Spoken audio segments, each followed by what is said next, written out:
दोस्तों, इस कहानी की शुरुआत होती है एक बिजनेसमैन से जो अपने बिजनेस को लेकर काफी चिंता किया करता था कि क्या होगा आगे आने वाले कल में और कैसे काम आगे बढ़ेगा और उनके इस व्यवसाय को उनका बच्चा संभाल पाएगा या नहीं। दोस्तों, उस बिजनेसमैन का एक लड़का भी था जो उनसे काफी बार कहता रहता था कि पापा, आप मुझे हमारे इस बिजनेस को संभालने का एक मौका दीजिए, क्योंकि अब मुझे भी बिजनेस करना आ गया है। लेकिन वो व्यक्ति कभी भी अपने बेटे को मौका नहीं देता। दोस्तों, एक दिन इस बिजनेसमैन को दिल का दौरा पड़ जाता है और इसके चलते उनको हॉस्पिटल में भर्ती किया जाता है। जैसे ही ये खबर उनके बेटे को पता चलती है, उनका बेटा दौड़कर के हॉस्पिटल में पहुंचता है। बेटा हॉस्पिटल में पहुंचने के बाद उसने ये देखा कि उसके पापा अब एडमिट है और डॉक्टर्स ने उससे ये कहा कि आपके पापा अब पहले से थोड़ा ठीक है और धीरे धीरे करके वे अब रिकवर हो जाएंगे। फिर उस लड़के ने अपने एक दोस्त को कॉल करके वहाँ पर बुला लिया। फिर उसका दोस्त वहाँ पर आता है और उससे पूछता है कि क्या हुआ भाई।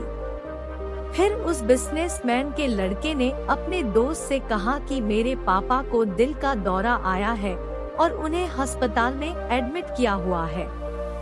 इसके बाद उस बिजनेसमैन का लड़का अपने दोस्त से कहता है कि चल ना, जरा बाहर चल के आ जाते हैं, बहुत देर हो गई है इधर। फिर वो दोनों अस्पताल से बाहर चले जाते हैं। जब वो दोनों अस्पताल से बाहर निकले तब उनको एक आइसक्रीम वाला दिखाई देता है। फिर उस बिजनेसमैन के लड़के ने अपने दोस्त से कहा है कि भाई आ जाओ, आइसक्रीम खाते हैं। ये बात सुनकर उसका दोस्त थोड़ा चौंकता है और मन ही मन कहता है कि अरे ये क्या पागलपन है, पापा अंदर भर्ती है और ये यहाँ पर आइसक्रीम खाने की सोच रहा है। फिर उन दोनों ने आइसक्रीम खरीद ली और वे दोनों आइसक्रीम खाने लगे।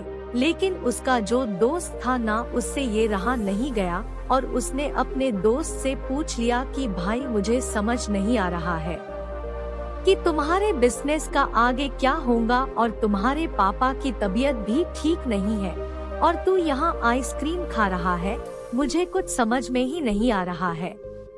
फिर ये जो बिजनेसमैन का लड़का था ना, और उसने जो बात कही उसे आप ध्यान से पढ़िएगा। उसने अपने मित्र से कहा कि मुझे ये मालूम है कि तू ये सोच रहा होगा कि मेरे पापा एडमिट है, यहाँ पर आइसक्रीम चल रही, मजे चल रहे हैं, पर ऐसा कुछ नहीं है।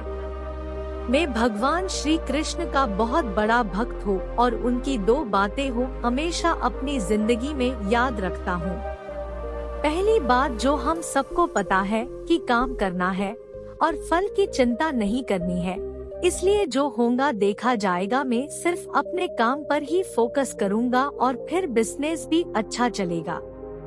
दूसरी बात, वो लड़का अपने दोस्त से कहता है कि मैं तुम्हें भगवान श्री कृष्ण की कहानी सुनाता हूँ, जो तुम्हें दूसरी बात क्या है वो अच्छी तरह से समझाएगी।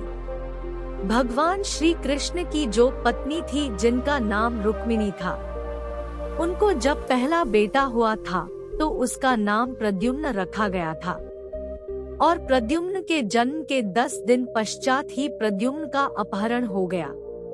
प्रद्युम्न के अपहरण के कारण रुक्मिणी नाराज और उदास रहने लगी कि क्या हो गया है।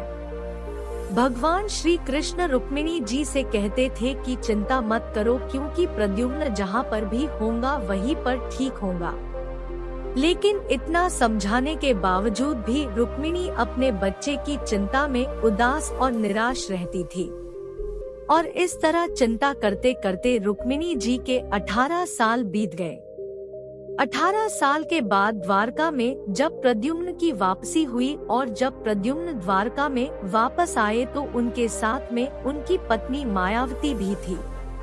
अब समस्या ये थी कि मायावती की उम्र प्रद्युम्न से 20 साल ज्यादा थी।